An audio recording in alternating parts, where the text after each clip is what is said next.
In 1987, a toothpaste salesman walked into a Thai pharmacy, drank something that tasted like liquid battery acid, and said, "You know what? I'm going to sell this to the entire Western world at 3 times the price of a Coca Cola." Every beverage executive on planet Earth laughed. They stopped laughing when Dietrich Mateschitz a, became a billionaire. This is not a branding case study. This is a blitzkrieg in a little blue can. Hello, I'm Todd Hagopian, the original stagnation assassin. Today, we're opening the vault on the Red Bull launch of 1987, the moment a completely unknown Austrian entrepreneur created a product category that did not even exist in a market that did not even want it at a price point that nobody thought was possible. Was this a strategic slaughter or a stagnation suicide? Let's perform the autopsy first. Let's look at the stagnation score. Now, here's the thing, there was no pre move company to score. Red Bull didn't exist.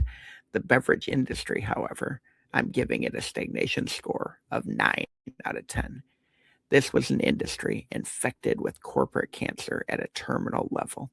The big players had been playing the same commodity chess match for decades.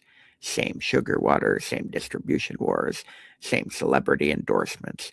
Nobody was creating new categories because nobody had the guts. The entire industry was a stagnation swamp, comfortable, predictable, and completely vulnerable to someone willing to break the orthodoxy. Here's the tactical audit. So, what did Mateschitz actually do? He deployed what I call orthodoxy-smashing innovation, and he did it with surgical savagery. First, the product itself.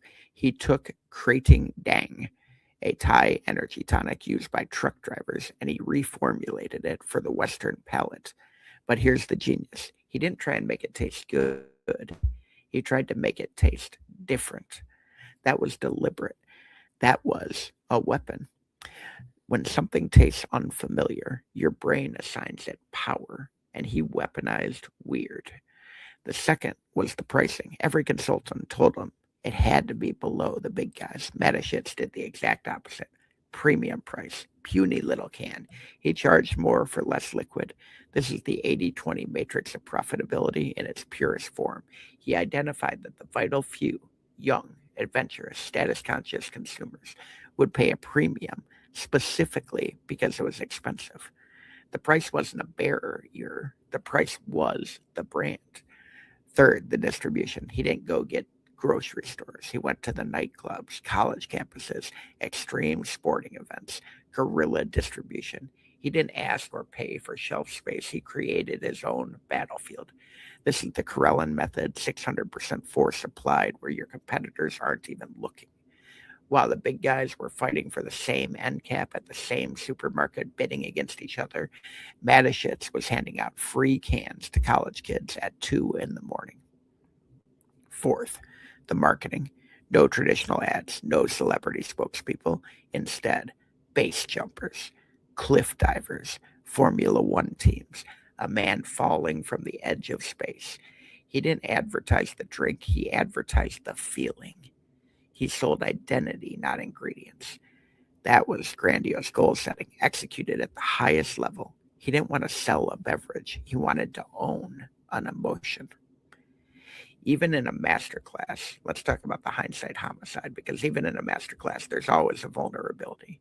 Red Bull's fatal flaw, product monoculture.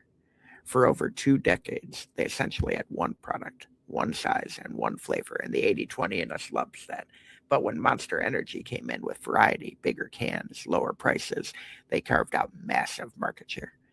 Mateschitz was so committed to the purity of the original concept that he was slow to diversify, and that single product stubbornness, that perfectionist paralysis, cost him billions of dollars in market share that he will never, ever get back. Red Bull took a product, here's the verdict, Red Bull took a product that nobody asked for, priced it at a premium that nobody expected, and distributed it through channels that nobody was using. And then he marketed it through events that nobody had ever seen before. This is 4 layers of orthodoxy smashing innovation stacked on top of each other. So we're giving Red Bull launch a kill rating of 4.5 out of 5 kills, a near legendary execution. The half kill deduction is for the late diversification that opened the door for Monster and 100 other energy drinks. But make no mistake, this was a caffeinated coup that rewrote the rules of the entire beverage industry. So, if you want to learn how to weaponize unconventional thinking and destroy stagnation in your own business, head to tatagopian.com and stagnationassassins.com for more free articles, or pick up a copy of The Unfair Advantage, Weaponizing the Hypomanic Toolbox. And as always, continue to declare war on stagnation.